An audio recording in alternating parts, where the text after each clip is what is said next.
뉴스에서는 보기 어려운 정치인들의 뒷이야기, 언론 보도 이면의 속사정, 기자들의 입으로 직접 전해드립니다. 불사조 기자단, 경향신문 박순봉 기자, 문화일보 이은지 기자와 함께합니다.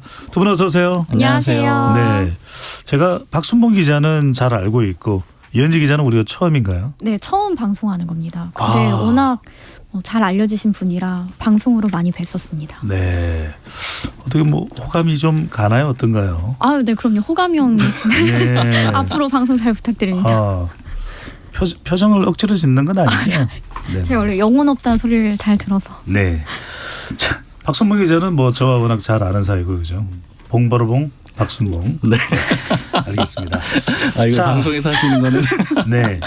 안 할 줄 알지만 합니다 저는. 네. 아, 박 기자님 홍준표 대구시장 대구로 가보겠습니다. 자, 퀴어 축제 이후 경찰과 갈등을 빚고 있습니다. 경찰이 공직선거법 위반 혐의로 대구시청을 압수수색하면서 갈등이 더 커지는 모양새인데요. 정치적으로 이런저런 해석이 나오는데 일단 속 내용, 속 사정이 어떻게 되는 겁니까? 일단 그 일반적인 해석 같은 것들도 먼저 좀 말씀을 드리면 속사정 말씀드리기 전에요. 이게 홍준표 시장이 차기 대권 주자 중에 한 명으로 꼽히잖아요. 그렇죠. 네. 그러다 보니까 일종의 정부하고, 그러니까 경찰이라고 하면은 넓게 보면 정부라고도 할 수가 있으니까 정부하고 각을 세우는 거다. 또 반대로 보자면은 경찰 쪽에서 이렇게 이제 압수수색도 하고 그다음에 뭐 보조금, 대구시의 보조금 사용 내역 같은 것도 요구하고 이런 상황이 있거든요. 네. 그러니까 이런 거는 견제를 하는 거다. 그러니까 차기 대권 주자를, 그러니까 후발 권력을 견제하는 거다. 이런 해석들이 좀 일반적인데, 정권과 홍준표 대구시장의 대립관계다. 그렇죠. 그렇게 보는 게 일반적인데, 일단 좀 속사정이랄까요? 얘기를 물어보니까 이제 그런 거는 좀 전혀 아니라고 얘기를 하더라고요. 그러니까 이제 홍 시장 쪽 얘기를 좀 들어봤는데, 일단 지금 이제 논란이 됐었던 게 그 퀴어 축제에 대한 대응이었잖아요. 네. 그러니까 도로 점거를 하면 안 된다라는 게 이제 홍 시장 내지는 대구시의 입장인 거고, 그다음에 이제 경찰은 그러나 이게 기존에 해왔던 축제이기도 하고 집회의 자유도 못지않게 중요하다 이렇게 해서 둘이 오히려 맞부딪혔어요. 그러니까 네. 집회를 하는 분들이 아니라 대구시하고 대구시 공무원하고 그다음에 대구 경찰 이렇게 맞붙었는데, 그래서 일단은 이제 대구시 쪽에 물어보니까 이런 얘기를 하더라고요. 이게 처음에 그럼 왜 이런 걸 하게 됐느냐, 퀴어 축제에 대한 대응을 왜 하게 됐느냐 그렇죠. 이렇게 물어봤더니, 성소수자 축제죠. 맞습니다. 네. 왜 하게 됐냐라고 물어봤더니 지금 이제 여권 내지는 뭐 용산이나 여당에서 그 집회 시위법을 개정하려고 하는 그런 움직임이 있잖아요. 그러니까 기본적인 목적은 이 집회나 시위를 할 때 도로를 점거하면 안 된다. 그러니까 도로를 사용하게 되면은 시민들이 불편을 겪을 수가 있다. 그래서 요거를 네. 못하게 하겠다라는 게 이제 여권의 입장인데, 근데 요거는 법을 바꿔야 되기 때문에 국회를 건너가야 된단 말이에요. 근데 국회는 결국에는 이제 민주당이 주도권이 있고 그러니까 의석수가 안 되기 때문에 법 개정은 안 되는 그런 상황인 거죠. 근데 이런 상황에서 이제 대구시 쪽에 홍준표 시장 쪽 사람의 얘기는 뭐냐면은, 이게 안 그래도 이런 문제 의식이 있으니 우리가 이제 국회에서 할 일을 대신해 줄 수는 없고 요 문제에 대해서 좀 적극적으로 대응을 하겠다, 시 차원에서. 그러니까 이제 애초에 목적 자체는 이게 퀴어 축제가 아니라 예를 들어 뭐 민노총의 시위였다고 하더라도 도로를 점거하는 사례가 있었다라면은 네. 대응을 할 계획이었다라는 거예요. 그래서 이렇게 대응을 하게 되면은 이제 이게 시민들 사이에 여론이 형성이 될 거 아니에요. 그러니까 그 여론을 보고 그 나머지 것들은 뭐 알아서 판단을 해라. 어쨌든 우회적으로 도움을 주겠다. 이런 취지가 있었다라는 겁니다. 네. 그러니까 즉 어쨌든 여권 내지는 용산을 도와주려고 했었다라는 거죠. 그랬는데 이제 결과적으로는 이게 상황이 굉장히 좀 다르게 흘러갔던 거예요. 그러니까요. 퀴어 축제, 그러니까 성소수자 관련 행사라서 반대를 하기 위해서 나섰던 것이 아니라 뭐 집회든 뭐든 도로를 점유하는 것만큼은 안 된다. 이런 입장이었고, 그것은 집권 여당하고도 좀 일맥상통할 그렇죠. 수 있는 것 아니냐. 합을 좀 맞추려고 하는 그런 움직임이었다라는. 근데 거죠. 어쨌거나 저쨌거나 경찰과 갈등이 생겼고 경찰 쪽도 상당히 좀 격앙된 분위기입니다. 네. 자, 이런 어떤 계기가 있었다는데 어떤 내용입니까? 그래서 이제 얘기를 들어보니까 이 퀴어 축제 당시에 지금 이제 핵심적으로 지금 맞붙고 있는 상황은 대구 경찰청하고 지금 대구시 이렇게 돼 있는데, 근데 이게 원래 이제 집회 시위라는 게 관할 경찰서에서 담당을 해요. 그러다 네. 보니까 이게 대구 중부서에서 담당을 하는 거래요. 그래가지고 대구시는 당초에 중부서하고 먼저 중부경찰서하고 이렇게 논의를 했다라고 합니다. 그 논의를 했을 때 이제 이게 요런 상황이라서 우리가 이렇게 대응을 할 거다 이렇게 대구시에서 얘기를 했더니, 이제 중부서에서는 집회 자유도 중요하다 이런 입장이었고, 그래서 대구시에서는 우리도 폭력적인 상황은 안 만들고 다만 도로를 이제 점거하는 상황만 제지를 하겠다. 이렇게 얘기를 해서 대략 합의가 됐다랍니다. 이렇게 해서 넘어갔는데 근데 이제 애초에 그런 기본적인 원론적인 입장은 대구시가 들은 거죠. 그러니까 이제 집회 시 자유 때문에 이제 강하게 제재하는 건 안 된다 이런 입장을 들은 상태였는데 이 퀴어 축제가 있기 전날에 대구의 한 큰 상가에서 불이 났대요. 그래서 이제 홍준표 시장이 거길 갔는데 이제 공교롭게도 거기에 이제 김수영 대구 경찰청장이 온 거예요. 네. 이제 만났는데 그랬더니 이제 홍 시장이 물어본 거죠. 요런 상황인데 이거 좀 이렇게 좀 협조를 해달라. 우리가 이렇게 추진하고 있는데 협조를 해달라 이렇게 했더니 그때 이제 요건 이제 홍 시장 쪽의 전언입니다. 네. 그 김 청장이 거기에 대해서 이거 집회 시위가 중요하고 만약에 그렇게 대응하시면은 시장님 입건되실 수도 있습니다. 이렇게 얘기를 했다라는 거예요. 그러니까 이제 그렇게 얘기를 하니까 홍 시장은 굉장히 이제 화가 났다라는 거죠. 네. 그리고 이게 화난 홍준표 시장의 얼굴이 얼핏 떠오르기도 합니다. 네. 그리고 이게 이제 그냥 단순히 어떤 이제 협조를 안 해주는 문제가 아니라 입건되실 수 있다라는 그런 표현 때문에 약간 이거는 뭔가 좀 기선 잡기가 아니냐 이렇게까지 판단을 했다라는 거예요. 그래서 어찌됐든 간에 이렇게 해서 넘어갔는데 네. 다음 날 이제 그게 되고 이제 충돌이 있었죠. 네. 근데 이제 문제는 또 압수수색이 있었잖아요. 이건 이 축제 관련 이 시위 관련된 것이 아니라 공직선거법 다른 내용이죠. 이거는 네. 공직선거법 내용은 어떤 내용입니까? 이게 이제 그 시에서 뭐 그 선거 관련된 거는 아니고 네. 이제 시에서 뭐 집행하는 내용들이 이제 홍 시장 뭐 홍보해주는 이런 내용들이 있는데 뭐 예를 들자면은 그 중에 뭐 한 건은 뭐 홍카콜라 이런 것들 있잖아요. 네. 그러니까 그런 거에서 홍보하는 이런 내용들이 공직선거법상 뭐 맞지 않다. 뭐 이런 내용들이 다 포함되어 있는데 어쨌든 시장 쪽을 직접 겨냥한 건 아니었고 시청을 좀 겨냥을 한 내용이었다라 그래요. 근데 이제 여권에서 나오는 얘기가 뭐냐면은. 이렇게 이제 보통 여권 내에 어떤 기관 간의 압수수색을 할 때는 그렇게 가혹하게 하지 않는다는 거예요. 그러니까 대략 이제 같은 시장이고, 그러니까 같은 네. 정권의 시장이고, 그다음에 경찰도 같은 정권의 경찰이잖아요. 그러니까 그러다 보니까 이 관공서를 압수수색할 때는 그래도 이제 어느 정도 예의를 갖추고 뭐 미리 조금 알려주고 뭐 이런 게 있다라는 거예요. 근데 그리고 또 그 정도로 압수수색을 해야 될 사안이면은. 사전에 뭐 또 어떤 내용이라는 걸 알려준다든지 시점이라든지 그게 아니라 상당히 뭔가 좀 대결하고 대치하는 국면이에요. 네, 그래서 국면으로 비쳐요. 그 대구시 쪽에서 나오는 얘기는 전혀 몰랐고 그다음에 집까지 공무원들 집까지 찾아가서 휴대폰까지 다 뺏었고 이런 네. 과정들이 이제 자기들이 느끼기에는 이 박근혜 그 전 대통령 탄핵 때도 이런 정도로 압수수색을 하진 않았다. 굉장히 공격적이라고 느꼈고. 그다음에 이제 압수수색을 하는 게 그래도 이제 일정이라는 게 있잖아요. 네. 그러니까 기존에 뭐 신청을 하고 또 영장이 발부되고 이런 과정들이 있기 때문에 어느 정도 시간이 필요해요. 그래서 이제 이 날짜가 꼭 그런 거라고 생각은 안 했는데 일단 퀴어 축제 이전에 이미 이 압수수색이라든지 관련 수사에 대해서는 일정이 잡혀 있었다. 이런 대구 경찰 쪽의 설명도 있어요. 맞습니다. 그러니까 이미 그것도 인정을 하고 있죠. 물론 이제 그 홍 시장 쪽도 알고 있죠. 근데 네. 이제 문제는 그날 또 동시에 그러니까 압수수색을 하면서 대구시의 보조금 현황을 제출하라고 또 연락이 왔다라는 거예요. 이 두 개가 겹치다 보니까는 이 두 개를 겹치는 거, 그다음에 또 압수수색의 강도가 굉장히 네. 강하다라는 거. 그러니까 이런 것들을 봐서는 요거는 좀 기선 잡기다. 박순봉 기자의 이 좀 촉이 있으니까 이거 어떻게 감정 싸움이 좀 있는 거예요. 사실 이제 제 촉보다는 제가 종합적으로 얘기를 들어봤을 네. 때는 그러니까 이제 고루고루 물어봤어요. 그러니까 여권도 물어보고 또 뭐 예를 들면 용산 쪽도 물어보고 하는데 이게 용산 쪽에서 미리 시켰다거나 그런 얘기는 뭐 제 귀에는 들리지가 않더라고요. 그러니까 결국에는 이제 보기에는 홍 시장 쪽도 그렇게 얘기를 하는데 이거는 그 대구 경찰청장과의 딱 갈등이다. 그러니까 이제 대체적으로 밖에서 해석하는 거는 네. 뭐 그 차기 대권 주자와 현 권력 간의 뭐 갈등 이런 식으로 보고 있지만 그보다는 이제 아까 그 상가에서 촉발됐던 그 네. 입건이냐 아니냐 뭐 이런 발언과 알겠습니다. 네 이런 것들로 해서 이제 시작이 된 것 같아요. 이현지 기자의 이 또 분석도 만만치 않을 텐데 이현지 기자는 어떻게 봐요? 대구 상황을 이게 현 정권과 대구시장 사이에 정치적인 또 뭐 암투로 봐요? 아니면은 대구 경찰과 대구시 사이에 좀 감정 싸움 상황으로 봐요? 어떻게 봐요? 워낙에 기자님이 잘 설명을 뭐 해줬기 때문에 네. 근데 제가 홍준표 시장이 자유한국당 대표 때 출입을 했었는데요. 그래요? 네. 근데 홍준표 시장이 이 일이 있고 나서 페이스북에 글을 정말 계속 올리고 네. 계세요. 근데 그것만 봐도 이거는 감정이 어느 정도는 들어갔다 볼 수밖에 없는 게 좀 성격이 본인 억울한 거나 뭐 본인이 매도당한다거나 이런 걸 굉장히 싫어하시는 스타일이라서 이거는 박승봉 기자가 취재한 바처럼 뭐 대구 경찰청과의 어떤 감정 다툼도 분명히 있지 않을까 그렇게 분석을 해봅니다. 그리고 이게 현 권력과 차기 권력의 싸움이라고 보기에는 이제 시점이 양쪽 모두에서 너무 빠르다라 그래요. 왜냐면은 이제 통상적으로 예전에 그 나경원 전 원내대표가 이제 그 당대표 후보로 나오려고 하다가 뭐 일종의 집단 린치 같이 당하고 결국에는 좀 주저앉는 그런 상황이 있었잖아요. 당대표 선거에 못 나왔죠. 못 나왔었죠. 근데 그때 이제 당에서 많이 하는 얘기들이 뭐냐면은 왜 총선 전에 저렇게 덤비려고 하냐. 그러니까 오세훈, 홍준표 시장처럼 해야 된다.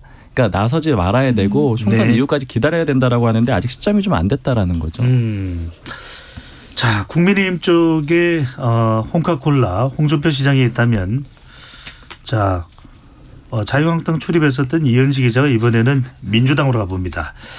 이낙연 전 대표의 귀국 현장이 상당히 후끈했다. 이런 네. 얘기가 나오는데 귀국 인사 이 연설이 전과 다르다. 상당히 톤도 높아졌다. 또 친낙계로 꼽히는 신경민, 윤영찬 방송 인터뷰에서 다소 강한 발언을 하기도 했는데 친명계 반응은 어떻습니까? 일단 이낙연 전 대표가 귀국하자마자 네. 못다한 소임을 하겠다라고 말을 해서 친낙계 의원들도 굉장히 놀랐다고 합니다. 당장은 좀 문신의 폭을 넓히기도 어렵고 정치적 행보에 있어서도 신중하지 않겠느냐 이런 톤이었는데 들어오자마자 좀 강하게 나온 건데요. 이제 친명계 반응은 지금 친낙계 의원들이 이렇게 강한 발언을 쏟아내는 게 이 이전 대표가 귀국하자마자 강한 톤으로 발언한 것과 무관치 않다. 네. 굉장히 탄력을 받은 것 같다 이렇게 말을 해요. 근데 다만 이전 대표에 관해서 친명계 의원들에게 물으면 웬만하면 코멘트를 좀 안 하려고 합니다. 그 이유가 이재명 대표와 어떤 경쟁 구도 자체에 세워둘 만한 계제가 아니다라고 생각을 하는 건데요. 그 좀 원론적인 이야기인데 다 이렇게 얘기를 하세요. 당의 귀중한 자산이고 총선 승리를 위해서 역할을 해주리라 믿는다. 근데 이 말은 사실 원론적 이야기겠지만 총선 승리를 위해서 이재명 대표 체제를 도와야 된다. 이 말을 좀 돌려서 하는 거예요. 네. 그리고 신경민, 윤영찬 의원은 사실 원래도 친낙계 대표 의원이자 원래 조금 발언을 세게 해온 분이고 그리고 윤영찬 의원 같은 경우는 이 윤영찬 의원실 보좌관이 네. 이낙연 전 대표가 이제 귀국을 했을 때 공항 관련 공지나 언론 대응을 담당했어요. 네, 그만큼 이전 대표의 귀국을 어찌 보면 보좌를 적극적으로 네. 한 거죠. 그리고 신경민 의원은 기자들 사이에서도 이재명 대표에 대해서 굉장히 거칠고 공격적인 발언을 가장 많이 해왔던 의원으로 꼽혀서 이번 발언은 좀 그렇게 놀랍지는 않다 이런 반응이고요. 공항 상황을 본 이 일부 기자들의 반응은 대선 출정식 같았다 이런 얘기도 나오는데 실제 그런 반응이 나와요? 네, 실제로 그런 반응이었다고 합니다. 그 이유가 기자들도 처음에 귀국했을 때는 조금 원론적인 입장 정도 내놓지 않겠느냐 생각을 했는데 더 이상 도망치지 않겠다, 못다한 소임을 하겠다 이 발언이 생각보다 굉장히 세서 월요일 조간신문 정치면 톱이 다 그 발언이었죠. 네, 이낙연 전 대표 귀국과 함께. 네. 그리고 신경민 의원이 이런 얘기를 해요. 그 이재명 대표 측이 이제 이낙연 악마화에 어느 정도 지분이 있다. 이렇게 좀 발언했는데 그 좀 배경을 살펴보면 네. 이낙연 전 대표가 지난 대선 끝나고 굉장히 상처가 컸다고 합니다. 본인이 굉장히 오랫동안 몸담았던 민주당 당원들로부터 네. 대선 패배 원흉이다. 이런 비판을 좀 받았잖아요. 제대로 도와주지 않았다. 뭐 이런 이야기도 나왔을 거예요. 네, 그래서 오히려 이제 뭐 졌지만 뭐 굉장히 잘 싸워서 이겼다. 졌지만 잘 싸웠다. 이 프레임 안에 이재명 대표는 굉장히 잘 싸웠고 그리고 이낙연 전 대표 때문에 졌다. 이 프레임이 굉장히 컸습니다. 그리고 현재까지도 이 프레임이 굉장히 짙다고 의원들이 많이 말을 하더라고요. 네. 그래서 그러한 배경에서 이 양마화라는 발언이 나왔다고 보시면 될 것 같습니다. 민주당 내부에서는 뭐 친명, 비명이 실제로 또 존재하고 있고 또 이낙연 전 대표가 귀국하면서 비명계가 좀 기지개를 편다라는 이제 동향 보고도 나오는데 이낙연계 싱크탱크인 연대와 공생 재가동한다는 소식은 나오는데 친낙계 이른바 뭐 비명계가 주류겠죠. 중심이 될 텐데 상당히 좀 활성화가 됐다. 하나의 세력화가 되는 정도다. 이렇게도 볼 수 있나요? 세력화까지는 아직 조금 조심스럽지만 이 전 대표 측 움직임이 굉장히 생각보다 빠르게 돌아가고 있다는 평가입니다.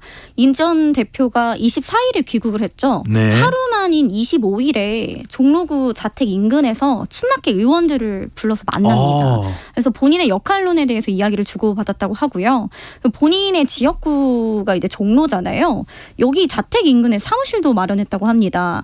그래서 이거를 좀 측근에게 이건 사실상 정치 행보 아니냐 이렇게 물었더니 어쨌든 당장 행보를 하지 않더라도 이 전 대표는 정치인 출신이잖아요. 네. 그래서 종로구 주민들이나 뭐 찾아오는 사람들을 막지 않고 만나서 다양하게 이야기를 들으려고 한다. 그리고 이 사무실을 차린 건 미국 체류 때부터 생각을 했던 바라고 합니다.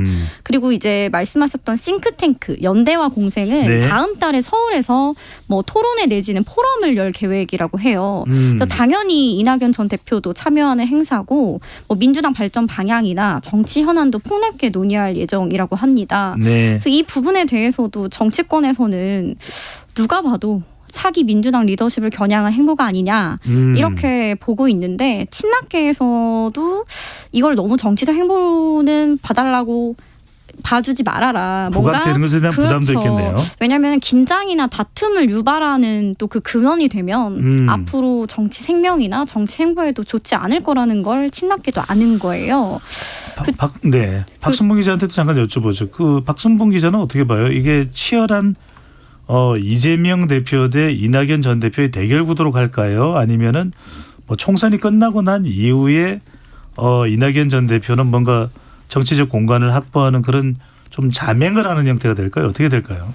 그 저도 이제 비명계 쪽 인사한테 좀 물어봤던 게 지금 이낙연 전 대표의 지지율이 여론조사상 그러니까 많이 그 대상이 되지도 않았고 별로 높지가 않아요. 네, 그리고 실제 대상이 됐던 것 중에서도 높지가 않습니다. 그리고 특히 뭐 호남 쪽에서도 이재명 대표는커녕 뭐 여권 인사들한테도 호남 지지율이 밀리는 경우들이 있었거든요. 그러니까 지지율이 안 높은데 향후에 구심점이 되겠냐 이렇게 물어보니까 좀 이런 얘기를 하는 게 이제 아직 선수로 뛰지 않았었기 때문에 그렇고 그다음에 이제 이재명 대표의 여러 가지 리스크들이 복합적으로 계속 나오고 있는 상황인데 네. 그때까지는 반대쪽에 결집할 수 있는 그런 포인트가 없었는데 이제 이낙연 전 대표가 거기 자리에 딱 섰다라는 거예요. 근데 이제 앞으로는 이쪽에 실점이 나왔어도 예전에는 이제 반대쪽에 구심점이 없다 보니까 가는 효과가 없었는데 이제 네. 이낙연 전 대표한테 그 효과가 모일 거라는 겁니다. 그렇게 좀 희망 섞인 기대를 하는데 다만 뭐 친명계나 그리고 이제 여권 쪽에서는 사실 이낙연 전 대표가 구심점이 될 거라고는 잘 보지 않는 것 같고 오히려 뭐 그보다는 차라리 이제 비명계 쪽이라고 한다면은 문재인 전 대통령이 차라리 구심점에 갈 가능성이 높을 것 같다 이런 얘기들이 좀 많은 것 같아요. 자, 문재인 전 대통령이 얘기했는데 이낙연 전 대표가 문재인 전 대통령을 만나러 평산으로 갈 수도 있고 이낙연 전 대표가 별로 안 떠요.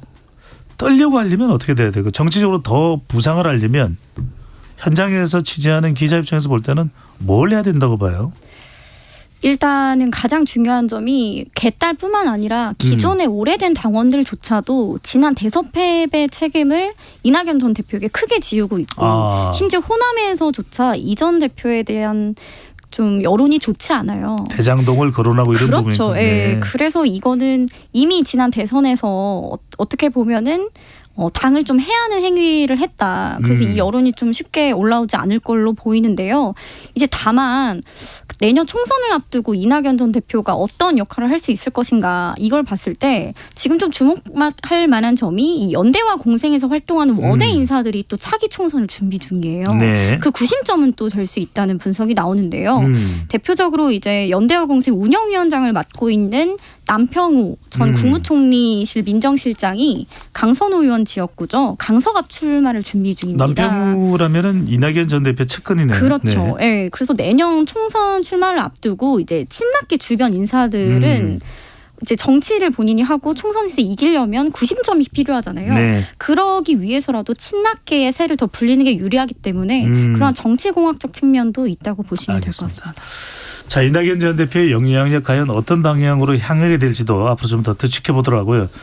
자, 이 기시다 후미오 일본 총리가 곧 이 오염수 방류를 결정할 수 있다 이런 이야기도 전해지고 있는데 자 후쿠시마 오염수와 관련된 이야기 나눠보겠습니다. 자 국민의힘은 횟집을 찾고 있고 성주 참외도 먹고 사드 관련이겠죠. 가짜뉴스 괴담 퍼져서는 안 된다 이런 이야기를 하고 있는데 국민의힘에서의 실제 현장에서 문제가 없다 이런 전략 효과가 있을까요? 어떨까요? 그러니까 사실 여권 내부에 물어봐도 그 평가는 좀 갈리는 것 같아요. 네. 그러니까 이렇게 하는 게 그냥 일종의 쇼, 그러니까 퍼포먼스처럼 보일 수도 있다 이런 이제 내부 목소리도 있고, 뭐 그게 아니라 이제 그 상인들이나 이런 사람들한테 도움이 될 수가 있다 이렇게 얘기를 하는 경우도 있는데, 네. 어쨌든 이제 이 문제를 딱 물어보면은 이제 그 여권의 취재원들이 하는 얘기가 이런 얘기를 먼저 해요. 그러니까 광우병 사태. 이거 민주당은 사과 안 했잖아. 2008년도입니다. 네, 그 내송송 구멍탁 이런 거부터 사과해야 지금 코스트코 가서 그 다 이제 미국산 소고기 다 사 먹고 하는데 그 문제는 왜 사과를 안 해? 이런 얘기를 먼저 하거든요. 그러니까 이제 이런 얘기로 봤을 때 좀 생각을 해볼 수가 있는 거는 그러니까 이제 사드도 그렇고 그다음에 이제 뭐 바다를 가는 것도 그렇고 이게 일종의 다 괴담으로 인해서 이 상황이 안 좋아졌다 이런 인식들을 기본적으로 가지고 있고 이게 해결이 안 됐다라는 생각을 갖고 있는 것 같아요. 그래서 이거는 오히려 보자면 이제 요 자체로 성과를 낸다라기보다는 민주당과 좀 대비하는 효과를 노리고 있다 이렇게 좀 보는 게 맞을 것 같습니다. 좀 이제 2008년처럼 좀 적극적으로 나서지 않으면은 이것이 괴담이나 가짜뉴스로 전파될 수 있다라는 것이 이제 국민의힘의 대응 태도라면. 자, 이현지 기자, 민주당은 또 도보순례, 단식투쟁, 좀 또 이제 또 강하게 이 일본 오염수 방류에 대한 반대, 투쟁을 하고 있는 형태인데 이건 또 여론에 도움이 될까요? 한편으로는 또 궁금한 게 민주당이 이렇게 이 오염수 반대에 대해서 적극적으로 나서는데 민주당 지지율이 특별히 오염수 때문에 더 올라가고 이런 것 같지는 않아요. 네, 그 부분을 민주당 내에서도 좀 고심을 하고 있는데 네. 사실 먼저 당내 보좌관들이나 당직자들의 여론을 먼저 전달을 해드리면 벌써부터 대여 공세에 있어서 민주당이 너무 오염수에만 올인한 것 아니냐, 출구 전략을 좀 짜고 덤벼야 하는 거 아니냐 이런 우려들이 좀 벌써부터 나오고 있고요. 실제로 올인 수준입니다. 뭐 광우병이나 사드처럼 사후에 민주당의 주장이 예를 들어 과도한 선동이었다는 것이 드러날 경우에 어떻게 빠져나갈 것이냐. 그리고 단식이나 이제 도보순례에 관해서도 좀 당내 민심은 별로 좋지 않은데요. 네. 일단 단식을 지금 윤재갑 우원식 의원이 하고 있습니다. 당내에서는 사실 이것도 다음 총선에서 어쨌든 본인들이 입지를 다지거나 공천을 받기 위한 뭐 자기 정치다 이렇게도 많이 보고 그런 있어요. 인식도 있다는 말씀인 네, 거죠. 그렇습니다. 네. 그리고 김용민 의원이 이제 한 달간 남해 일대 이제 도보순례 하겠다고 했잖아요. 이것도 조금 쇼잉이다. 그리고 의원이 사실상 회기 중에 장기 휴가를 떠나는 거나 다름없지 않느냐. 이런 좀 비판도 나오고 있어요. 긍정적으로 보는 의견도 있겠지만 비판의 목소리도 나오고 있다. 그렇죠. 근데 다만 이제 지도부나 의원들은 굉장히 고무되어 있는 상태입니다. 왜냐? 이게 내년 총선 승리에 굉장히 크게 영향을 미칠 이슈라고 보고 있어요. 네. 의원들을 만나보면 하나같이 이야기를 하는 게 100만 국민 서명 운동을 받았잖아요. 민주당이 이 후쿠시마 오염수 방류에 반대하는. 근데 지지자들이 아닌 사람들도 또 정치에 관심 없는 사람들도 이 서명에는 적극적으로 동참을 한다는 거예요. 이거는 무조건 해야 돼 하면서. 그래서 이거를 받기 때문에 굉장히 빨리 100만 명이 채워지기도 했고요. 네. 이건 즉각적으로 주민들을 만나보면 부정적 반응이 오기 때문에 내년 총선을 앞두고 이거는 큰 파장이 있을 거다. 특히 이제 방류가 시작되는 시점부터는 정부 여당에 완전히 민심이 돌아설 거다. 그때부터 지지율에도 좀 큰 타격을 입을 수밖에 없을 거다. 이렇게 좀 자, 보고 이 부분인데 있어요. 박승문 기자 볼 때는 일본에서 곧 방류할 수도 있다고 그래요. 아직까지는 방류 시점은 알 수가 없습니다. 일본이 방류를 하고 나면은 여론은 또 국내 여론은 어떤 변화를 맞이하게 될까요? 뭐 아무래도 좀 안 좋아질 가능성이 높고요. 왜냐하면 이제 여권에서도 그런 인식은 가지고 있어요. 국민의힘 쪽에. 네, 왜냐면은 이게 이제 갤럽 여론조사를 얘기를 하더라고요. 네. 그러니까 이제 부정평가의 1순위가 외교였는데 그게 이제 전문가시니까 너무 잘 아시겠지만 이게 2주마다 한 번씩 나오는 조사를 보면은 6월 네. 초에 나왔던 게 이제 외교가 29% 부정평가였는데 이게 두 번 거쳐서 22%까지 줄어들고요. 네. 근데 그런 와중에 이 오염수 방류 문제는 계속 9%로 그 상태를 유지하고 있거든요. 그러니까 점차 더 그 안 좋은 부정적인 평가가 강해진다라고 볼 수가 있거든요. 상대적으로. 그러니까 이걸 얘기를 하면서 지금 사실은 이제 뭐 수능 문제라든가 여러 가지 이슈들이 있지만 그런 것들보다 후쿠시마 오염수 문제가 제일 부담이 된다 이렇게 얘기를 하고 있고 네. 그다음에 사실 여당 내에서 제일 제가 걱정하는 목소리로 들었던 거는 이제 과학적으로 검증이 돼야 된다. 이게 이제 1차적인 어떤 전제 같은 거잖아요. 여권에서 가장 내세우는. 중요하다. 근데 이 환경 문제가 과학적으로 검증이 되느냐. 이 얘기를 하는 사람들이 있어요. 이게 무슨 얘기냐면은 현 상태의 현재 과학적인 어떤 지식이나 기술을 가지고 검증을 한다라고 하더라도 나중에 어떤 그 결과가 나타나는 건 또 전혀 다를 수가 있다라는 네. 거예요. 지금 괜찮다고 하더라도 나중에 많은 사람들이 또 아플 수도 있고 이런 결과들이 나타날 수가 있는데 그걸 지금 장담할 수가 있겠느냐. 그러니까 과학적이라는 말로 다 덮을 수는 없는 거다. 그러니까 그래서 향후에 이게 예를 들어 뭐 아주 좀 오랜 시간이 흐를 수도 있겠지만 안 좋은 결과가 나오면 어떻게 하지 이렇게 걱정하는 사람들도 있거든요. 근데 이제 이런 우려 같은 것들도 결국엔 또 여론에 반영이 될 수밖에 없고 이렇기 때문에 아무래도 좀 부정적으로 보고 있는 요소입니다. 네, 방류를 하게 될 경우에 또 어떤 여론의 방류는 근데 기정사실인 것 같아요. 그러니까요. 네, 파장으로 연결되고 방금 전에 박순봉 기자가 인용을 했던 여론조사는 한국갤럽이 자체적으로 지난 20일부터 22일까지 실시한 조사이고 자세한 사항은 중앙선거여론조사 심의위원회 홈페이지에서 확인 가능합니다. 시간 관계상 이현지 기자에게 한 질문만 해야 될 것 같은데 자 교육부가 킬러 문항에 대해서 공개를 하고 사교육 경감 대책도 뭐 유아 관련해서 이제 발표를 했는데 자 이런 내용들 이 킬러 문항에 대한 공개 앞으로 이것이 이 대통령의 수능 관련 발언이 상당히 긴 시간 동안 파장이 있을 것이고 또 부정적인 영향을 줄 것이라는 의견도 있는 반면에 그렇게 진영 간 대결 구도에서는 오래 가지는 않을 것이다. 교육과 관련해서는 각자 정치적 성향에 따라서 입장이 엇갈릴 수도 있다. 이건 어떻게 보십니까?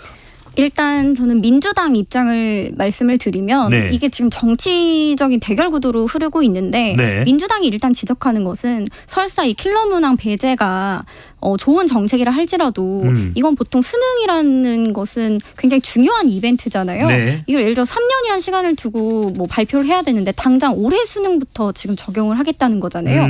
그런 부분에 있어서 좀 사교육 현장에 혼란을 초래할 수 있다. 이 부분을 좀 지적을 하고 있어요. 혼란과 혼선요. 그렇죠. 네. 그래서 수능일까지도 이거는 민주당에서 계속 문제를 제기하지 않을까 싶습니다. 네, 한편으로는 킬러 문항은 좀 없어져야 된다. 사교육도 경감해야 된다. 이런 여론도 있는데 그건 어떻게 보세요? 이런 이야기가 있더라고요. 만약에 이걸 문재인 정부에서 발표를 했어도 네. 이상하지 않은 정책이다. 왜냐하면 민주당에서는 그동안 사교육의 과도함이나 이런 걸 좀 비판해왔고 공교육의 정상화를 많이 외쳤던 정당이잖아요. 네.